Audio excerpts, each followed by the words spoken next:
வணக்கம். மனம் கவர்ந்த பங்குச்சந்தை அப்படிங்கிற இந்த தொடரில் வார இறுதி நாட்களில் கமாடிட்டிஸில் கோல்டு, சில்வர் மற்றும் க்ரூட் ஆயில், அதே மாதிரி பங்குச்சந்தையில் நிஃப்டி மற்றும் அதனுடைய செக்டார்ஸுகளை பற்றி நம்ம வழக்கமாக பார்த்துக்கிட்டு வரோம். இந்த வாரம் அப்படி பார்ப்பதற்கு முன்னாடி புதிதாக இணைந்துள்ள அத்தனை நல்ல உள்ளங்களுக்கும் என்னுடைய மனமார்ந்த நன்றிகள். உங்களுடைய லைக்ஸ், கமெண்ட்ஸ் மற்றும் சப்ஸ்கிரிப்ஷன் மூலமா நீங்கள் கொடுத்துட்டு வர ஆதரவுக்கு மிக்க நன்றி. வழக்கம் போலவே நம்ம முதல்ல கமாடிட்டிஸ்லேருந்தே ஆரம்பித்து பார்க்கலாம். அதில் கோல்டு இந்த வாரம் வெள்ளிக்கிழமை இரவு சுமார் 10:15 மணி அளவில் இரவு $2,893 இப்போது ட்ரேடிங் போய்கிட்டு இருக்கு. காலையில் ஒரு நல்ல ஒரு ஏற்றத்தோட $2,940 இருந்த இந்த பர்டிகுலர் கோல்டு இன்னைக்கு நல்ல ஒரு சரிவை இப்போது தொடர்ந்து சந்திச்சுக்கிட்டே வருது. இருக்க லோவை பிரேக் பண்ணிக்கிட்டே போகிறதையும் நம்ம பார்க்க முடியுது. அதை பேஸ் பண்ணி தான் இந்த கீழே ஒரு ட்ரெண்ட் லைனை நான் பேஸாக வரைஞ்சிருக்கேன். இன்றைக்கி ஒரு நல்ல ஏற்றத்தில் போயிருந்தாலும் அந்த 2,950 நெருங்கி அதுக்கிட்ட போகும்போது இந்த மாதிரியான ஒரு சிச்சுவேஷன் நமக்கு, அதுவும் குறிப்பாக வெள்ளிக்கிழமை இரவில் இந்த மாதிரி அமைஞ்சிருக்கு. பார்க்கலாம், இந்த ட்ரெண்ட் லைனுக்கு கீழே வரும்போது வீக்காகி இந்த $2,830 வரைக்கும் கூட அடுத்து வரத்துக்கு சான்சஸாக இருக்கலாம். உடச்சி கீழே வந்து கரெக்டாக க்ளோசிங் கொடுத்தாங்கன்னா. அப்படி இல்லை அப்படின்னா இதை டச் பண்ணிவிட்டு அப்படியே உடைச்சாங்க அப்படின்னா 2,950 கட் பண்ணும்போது அடுத்து 3,045 அப்படிங்கிறது தான் அடுத்த கட்டமாக இதில் நமக்கு இருக்கக்கூடிய ரெசிஸ்டன்ஸுன்றதை மனதில் வைத்து கொள்ளுங்கள். ரொம்ப தொடர்ந்து வேகமாகவே ஏறிக்கிட்டு இருக்கிறதுனால கொஞ்சம் கான்ஷியஸாகவே இருக்கிறது கோல்டில் நல்லது அப்படிங்கிறதே நம்ம மனதில் வச்சுக்கணும். ஏன்னா ஏற்றமாக வந்துக்கிட்டே இருக்கும்போது இன்னும் தொடர்ந்து போகுமான்ற மாதிரி எண்ணத்துலேயே இருப்பாங்க. எப்போவும் அப்படி மேலே ரொம்ப உச்சத்துக்கு போகும்போது ரொம்ப நம்ம நிதானம் காக்கிறது நல்லது. அந்த வகையில் இப்போ இன்றைக்கி இந்த இடம் இறங்கி வந்திருக்கிறது ஒரு கான்ஷியஸ்னஸை காட்டுது. இந்த இடத்த டச் பண்ணிவிட்டு திரும்பிடுச்சுன்னா பரவாயில்ல. இப்போ நம்ம அந்த இடத்துல தான் கரெக்டாக வந்து அதை டச் பண்ணி நிற்கிது. ஸோ இதுக்கப்புறம் அது திரும்பி மேலே போச்சு அப்படின்னா 2,950 தாண்டறதுக்கு முயற்சி செய்யலாம் அடுத்த வாரம். அப்படி இல்லை இந்த ட்ரெண்ட் லைனை கட் பண்ணி கீழே வருதுன்னா கொஞ்சம் வீக்காகி வர்றதுக்கும் வாய்ப்புகளாக மாறிடலாம். என்ன செய்யுதுன்றதை காத்திருந்து பார்ப்போம். அடுத்து சில்வர் பார்ப்போம்.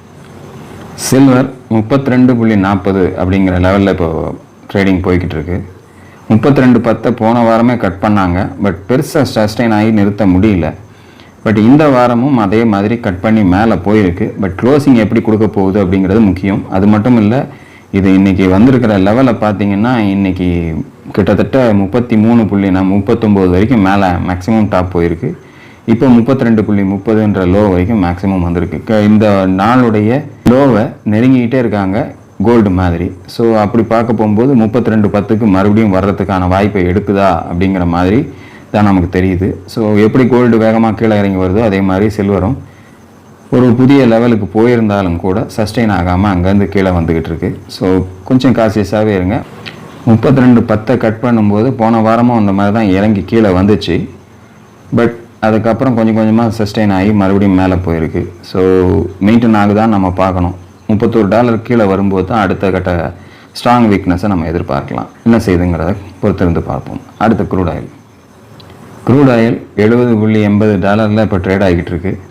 கிட்டத்தட்ட அந்த $72 மேலே போனாலும் சஸ்டெயின் ஆகிறதுக்கு விட மாட்டேன்றாங்க. அதை கீழே தான் கொண்டு வந்து நிறுத்துகிற மாதிரி இருக்குது. போன வாரமே இந்த மாதிரி தான் இறக்கி கொண்டாந்து நிறுத்தினாங்க. இந்த வாரம் மறுபடியும் ஒரு முயற்சி எடுத்து மேலே 72க்கு மேலே கொண்டு போனாலும் மறுபடியும் அதுக்கு கீழே கொண்டாந்து நிறுத்துறதை பார்க்குறோம். ஸோ பெருசாக ஒன்றும் ஆக்ஷன் இல்லை க்ரூட் ஆயிலை பொறுத்தளவில். என்ன செய்யுதுன்றதை பொறுத்து தான் பார்க்கணும். ஸோ அதனால் அதில் ஒரு பெரிய மாற்றம் இல்லாதனால அதை பெருசாக நம்ம இப்போதைக்கு சொல்கிற அளவில் ஒன்றும் இல்லை. $68 கீழே போனாலோ அல்லது $80 மேலே போனால் தான் அதனுடைய அடுத்த ஃப்ரெஷ் லோவையோ ஹையோ நம்ம பார்க்குறதுக்கு வாய்ப்புகளாக இருக்கும். அடுத்து நிஃப்டி மற்றும் அதனுடைய செக்டார்ஸுகளை பற்றி பார்க்கலாம்.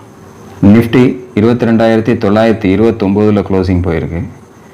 ஆல்மோஸ்ட் 22,800 அப்படிங்கிற அந்த லோவுக்கு இந்த ஐக்கியம் வந்திருக்கு. 22,774 வரைக்கும் வந்துட்டு ஒரு சப்போர்ட் எடுத்து திருப்பி மேலே போனதை பார்க்குறோம். அதே மாதிரி புதன்கிழமை அன்னைக்கும் அதனுடைய இறக்கமானது கிட்டத்தட்ட 22,798 800 நெருங்கி தான் வந்து டச் பண்ணிவிட்டு மறுபடியும் 23,045 கொண்டு போய் மறுபடியும் நிறுத்தினாங்க. இப்படி கீழே வரும்போதெல்லாம் ஒரு சப்போர்ட் எடுத்து 22,800க்கு மேலே நிறுத்தி பழகிறாங்க. பட் இப்போவும் அது வந்து என்ன செஞ்சுருக்கு அப்படின்னா இந்த லோ அப்படின்னு சொல்லக்கூடிய அந்த லெவலுக்கு இது வரைக்கும் இதை தாண்டாத ஒரு லெவல், இந்த 22,800 சமீபத்தில் எப்போவுமே தாண்டாத இருக்கக்கூடிய அந்த லெவலை தாண்டக்கூடிய லெவலுக்கு நெருங்கி வந்துட்டு இப்போ திரும்பி 22,929 க்ளோசிங் கொடுத்துருக்காங்க. ஒரு வேளை இந்த முறை அதை கட் பண்ணாங்க அப்படின்னா 22,430 21,840 அடுத்தடுத்த லெவலாக வர்றதுக்கான வாய்ப்புகளை தரும். இது நான் ஏற்கனவே சொல்லியிருக்கேன், இந்த 21,840 வரைக்கும் நமக்கு ஒரு வேளை நிஃப்டியில் வாய்ப்பு கொடுத்து கீழே வர்றதுக்கு சான்சஸாக இருக்கலாம் அப்படிங்கிற மாதிரி. நான் சொன்ன மாதிரி போன வாரமே நான் இந்த 24,000 கட் பண்ணாத வரைக்கும் கொஞ்சம் காஷியஸாக இருக்கிறதே நல்லது அப்படிங்கிற மாதிரி தான் நம்ம போன வாரமே நம்ம பார்த்தோம். அதே மாதிரி தான் இப்போ அந்த இடத்த கட் பண்ணாமல் மறுபடியும் எங்கேருந்து புறப்பட்டு மேலே போச்சு அதே இடத்துக்கிட்ட நெருங்கி க்ளோஸ் பண்ணியிருக்காங்க. கொஞ்சம் காஷியஸாகவே இருங்க. அடுத்த வாரம் 22,800க்கு கீழே க்ளோசிங் போகும்போது ரொம்ப சேஃபாக இருக்கணும். அடுத்து ஒரு 1000 புள்ளிகள் கீழே கட் பண்ணி வருவதற்கு வாய்ப்புகளாக மாறிடும். கொஞ்சம் கேர்ஃபுல்லாகவே இருக்கும். அடுத்த செக்டார்களை பார்க்கலாமா? செக்டார்களில் வழக்கமாக நம்ம முதல்ல பார்க்குறது பேங்க் நிஃப்டி 49,099 க்ளோசிங் கொடுத்துருக்காங்க. மறுபடியும் 49,990க்கு கீழே வந்துருச்சு. 48,580 நெருங்கி வரும்போது மறுபடியும் அந்த ஒரு சப்போர்ட் எடுக்கிற மாதிரி 48,719 வரைக்கும் நீங்கள் லோ வந்திருக்காங்க. ஸோ இதுவும் ஆல்மோஸ்ட் அந்த ஒரு வீக்னஸை கொடுத்துருக்கு. 50,000க்கு மேலே போயிட்டு மறுபடியும் கீழே ஸோ ஒரு வேளை கட் பண்ணாங்க 48,580ன்னா அடுத்து 47,470 அப்படிங்கிற முக்கியமான லெவலுக்கு கீழே வரலாம். அதையும் கட் பண்ணும்போது கொஞ்சம் சீரியஸாகவே நிஃப்டி பேங்க்கில் ஜாக்கிரதையாக இருக்கிறது நல்லது. அடுத்த செக்டார் பார்க்கலாம். ஃபின் நிஃப்டி 23,186 அப்படின்ற லெவலில் க்ளோசிங் கொடுத்துருக்காங்க. 23,400க்கும் 22,800க்கும் நடுவிலேயே தான் இந்த வாரம் ஆட்டம் இருந்திருக்கு. ஸோ போன வாரமாக 23,800 வரைக்கும் போனாங்க. அதற்கு மேலே சஸ்டெயின் ஆகி 24,000க்கு திருப்பி கட் பண்ணி மேலே போக முடியல. ஸோ இந்த வாரம் 22,860 இடத்துல ஒரு சப்போர்ட் எடுத்து நின்றுட்டு இருக்கிறத பார்க்குறோம். ஒரு வேளை கீழே உடச்சிட்டாங்க அப்படின்னா 22,125 நோக்கி மறுபடியும் அதனுடைய பயணம் தொடரலாம். கொஞ்சம் கேர்ஃபுல்லாகவே இருங்க. அடுத்த செக்டார் நிஃப்டி ஐடி 41,311 அப்படிங்கிற லெவலில் க்ளோசிங் கொடுத்துருக்கு. புது லெவலில் இந்த தடவை க்ளோசிங் போயிருக்கு. ரொம்ப நாளைக்கு அப்புறம் இந்த ஃப்ரெஷ் லோ வந்திருக்கு. ஸோ 40,750ங்கிற லெவலுக்கு நோக்கி வேகமாக வர்றதை நம்ம பார்க்க முடியுது. ஒருவேளை அதையும் உடைத்து கீழே வந்துச்சு அப்படின்னா 38,840 வரைக்கும் போயிடலாம். ஆல்மோஸ்ட் இந்த ஃப்ரெஷ் லோ வந்திருக்கிறதுனால கொஞ்சம் ஐடி செக்டார்லேயும் ஜாக்கிரதையாக இருக்கிறது நல்லது. அடுத்த செக்டார் நிஃப்டி பார்மா 20,811 20,760க்கு கீழேயே இன்றைக்கி போயிருந்தாலும் அதற்கு மேலே கொண்டு நிறுத்தி இதற்கு முன்னாடி அந்த லெவலில் தான் சப்போர்ட் எடுத்துகிட்டு திருப்பி மேலே 21,950க்கு மேலே போயிட்டு திருப்பி கீழே வந்திருக்காங்க. இப்போவும் அதே இடத்துல தான் சப்போர்ட் எடுத்து க்ளோசிங் கொடுத்துருக்காங்க. ஒருவேளை அந்த சப்போர்ட்டை உடச்சிருச்சு அப்படின்னா 20,470 அடுத்த லெவலாக இருக்கும். மேலே ரெசிஸ்டன்ஸ்னு பார்த்தீங்கன்னா 21,240. ஸோ பார்மாவிலையும் கொஞ்சம் ஜாக்கிரதையாக இருங்க. அடுத்த வாரம் இதை தொடர்ந்து கீழே போகும்போது கொஞ்சம் கேர்ஃபுல்லாகவே பார்மா செக்டாரில் இருக்கிறது நல்லது. அடுத்தது நிஃப்டி எஃப்எம்சிஜி 53,138 க்ளோசிங் 54,200 கட் பண்ணி போயிடுச்சு. இது ஒரு ஃப்ரெஷ் லோ, அதாவது ரொம்ப நாளைக்கு அப்புறம் இந்த லெவலை கட் பண்ணி போய்கிட்டு இருக்கிறது. ஒரு ஃப்ரெஷ் லோவுக்கு போகிறத நம்ம பார்க்குறோம். 52,550 நோக்கி வந்துகிட்டு இருக்கு.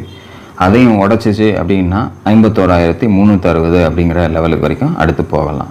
எந்த அளவுக்கு அது வேகமாக மேலே போச்சோ அந்த லெவல்லேருந்து கொஞ்சம் 58,320க்கும் 55,700க்கும் நடுவில் கொஞ்சம் நாளாக ட்ராவல் பண்ணிட்டே இருந்தது. நாம் கொஞ்சம் ஸ்ட்ரெங்க்த்தாக இருக்கிற மாதிரியே அந்த இடத்த காமிச்சிக்கிட்டு இப்போ அதையும் பிரேக் பண்ணி கீழே போயிருக்கிறதுனால எஃப்எம்சிஜி ஒரு கன்ஃபார்ம் வீக்னஸை காட்டுறதை நம்ம பார்க்க முடியுது. அடுத்த செக்டார் நிஃப்டி ஆட்டோ மறுபடியும் 22,200க்கு கீழே கொண்டு 22,069 க்ளோசிங் கொடுத்துருக்காங்க. ஆல்மோஸ்ட் இதுக்கு முன்னாடி ஒரு கொஞ்சம் நாளைக்கு முன்னாடி போன அந்த லோ வரைக்கும் 21,800 வரைக்கும் நெருங்கி போயிருக்காங்க. இந்த லெவலில் க்ளோசிங் கொடுத்துருக்காங்க. ஆனால் போன தடவையாவது கொஞ்சம் கொஞ்சமாக அப்படியே ஒரு தடுமாற்றத்தோடு நிறுத்தப்பட்டுச்சு. இந்த தடவை நல்லா பக்காவாக வேகமாகவே இறக்கி கொண்டு க்ளோசிங் கொடுத்துருக்கதை நம்ம பார்க்குறோம். ஸோ இந்த லோவையும் கட் பண்ணிச்சு அப்படின்னா 21,375 தான் அடுத்த சப்போர்ட் அப்படிங்கிறத நிஃப்டி ஆட்டோவை பொறுத்தளவில் மனதில் வச்சுக்கோங்க. 22,200ம் 22,930 ரெசிஸ்டன்ஸாக நிஃப்டி ஆட்டோவுக்கு இருக்குது அப்படிங்கிறதையும் பார்த்துக்குங்க. அடுத்து நிஃப்டி ரியாலிட்டி 831 க்ளோசிங் 820 வரைக்கும் இந்த தடவை டச் பண்ணியிருக்காங்க. இதுவும் கிட்டத்தட்ட ரொம்ப நாளைக்கு அப்புறம் இந்த ஒரு லோவுக்கு வர்றதை நம்ம பார்க்குறோம். ஸோ அதை பிரேக் பண்ணால் 785ம் 720ம் அடுத்தடுத்த சப்போர்ட். ஸோ அந்த லெவலுக்கு தான் இப்போ மேக்ஸிமம் 820 கிட்ட டச் பண்ணியிருக்காங்க. ஒருவேளை இந்த இடத்த சப்போர்ட்டாக எடுத்து திரும்பிச்சு அப்படின்னா மறுபடியும் 860ம் 925ம் முக்கியமான ரெசிஸ்டன்ஸாக நிஃப்டி ரியாலிட்டிக்கு இருக்கும்ன்றதை மனதில் வச்சுக்கோங்க. ஃப்ரெஷ் லோவை பிரேக் பண்ணியிருக்கிற செக்டர்ஸில் ரியாலிட்டியும் ஒன்று அப்படிங்கிறதையும் மனதில் வைத்துக்குங்க. அடுத்த செக்டர் நிஃப்டி மெட்டல் 8620க்கு நெருங்கி சென்று அந்த இடத்த ரெசிஸ்டன்ஸை டச் பண்ணிவிட்டு கீழே இந்த வாரம் முழுசாகவே இறங்கிடுச்சு. 8120ன்ற கீழே இருக்கக்கூடிய சப்போர்ட்டை வந்து டச் பண்ணியிருக்காங்க. இந்த வாரத்தினுடைய க்ளோசிங்னு பார்த்தீங்கன்னா 8187. கிட்டத்தட்ட இந்த 8620க்கும் 8120க்கும் இடையவே போய் வர்றதை நம்ம சில வாரங்களாக நம்ம பார்த்துக்கிட்டு இருக்கோம். ஸோ இந்த பர்டிகுலர் செக்டாரில் அப்படி ஒரு பெரிய வீக்னஸ்ன்றது மற்ற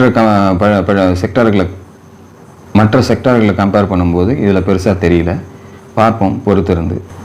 அடுத்த sector Nifty oil and gas 9852 closing. 10250க்கும் கீழே இந்த தடவை க்ளோசிங் கொடுத்துட்டாங்க. 9450ங்கிற அடுத்த லோவுக்கு போகிறதுக்கான வாய்ப்புகள், அதான் அடுத்த சப்போர்ட். ஸோ அந்த இடத்துக்கு வரைக்கும் போகிறதுக்கு அடுத்த வாய்ப்புகளை தேடுதான்னு பார்க்கணும் வரக்கூடிய வாரங்களில். ஸோ ஆயில் அண்ட் கேஸ்லேயும் ஒரு நல்ல ஒரு வீக்னஸ் கொடுத்து கீழே இறக்குனதை நம்ம பார்க்கணும். ஸோ செக்டார்ஸில் மேக்ஸிமம் நிறைய செக்டார்கள் இந்த வாரம் நமக்கு கீழ் நோக்கி வந்திருக்கிறத பார்க்க முடியுது. இதுதான் இந்த வாரத்துக்கான செக்டார் லெவல்ஸ். நிஃப்டியை பொறுத்தளவில் 22,800லேருந்து புறப்பட்டு கிட்டத்தட்ட 23,800 வரைக்கும் ஒரு 1000 புள்ளிகள் ஏற்றம் கொடுத்து ஒரு 2-3 வாரங்களுக்குள்ளே போய் திருப்பி இந்த 22,800 நோக்கியே மறுபடியும் வந்து நெருங்கி க்ளோசிங் கொடுத்துருக்காங்க. ஸோ 22,800க்கு கீழே மார்க்கெட் க்ளோசிங் போச்சு அப்படின்னா ஃபர்தர் வீக்னஸ் வர்றதுக்கான வாய்ப்புகள் இருக்குது. ஸோ 24,000 கடக்காத வரைக்கும் நமக்கு அடுத்த கட்டமாக இது மேலே ஸ்ட்ராங்காக போகிறதுக்கான வாய்ப்புகள் இல்லை அப்படிங்கிறதையும் மனதில் வைத்துக்குங்க. கீழே 22,430, 21,850 ஒரு முக்கியமான சப்போர்ட் அப்படிங்கிறதையும் கவனத்தில் கொள்ளுங்கள். ஸோ இறக்கம் வருது அப்படின்னா காத்திருங்கள். நல்ல சந்தர்ப்பம் பார்த்து அடுத்த முதலீடுகளை தொடர்றது நல்லது. இந்த வாரத்துக்கான பங்குகள் ஏதாவது என்னுடைய கண்ணில் தென்பட்டுச்சு அப்படின்னா அடுத்த வீடியோவில் உங்களோட பகிர்கிறேன். அதுவரையில் நன்றி, வணக்கம்.